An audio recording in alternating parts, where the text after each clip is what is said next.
नमस्कार दोस्तों, मैं आपका दोस्त बीआईबी विजेंद्र सिंह और आज बताओ बड़ी खुशी हो रहा बा कि हमार और हमारे भाई सुपरस्टार खेसारी लाल यादव जी और यामिनी सिंह जी के एगो फिल्म के ट्रेलर आइल बा जेकर नाम है प्यार के बंधन, जौन यसी फिल्म यूट्यूब चैनल पर भी बा और कैप्टन फिल्म हवे ऊपर भी रिलीज भइल बा ट्रेलर।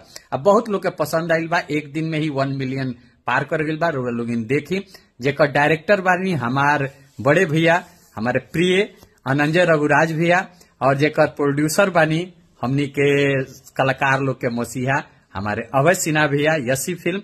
और ई लंदन में हमनी के शूटिंग कलेंसन बड़ी मौज मस्ती भई रहे, तो ये फिल्म के जाके देखी यसी फिल्म पर और अपन कमेंट करके बताई। और लाजवाब धासु माने कमाल के अब बहुत जल्दी इस सिनेमा घर में भी आ रहल बा। एक बाद नेक्स्ट फिल्म हमार दिनेश जी के साथ।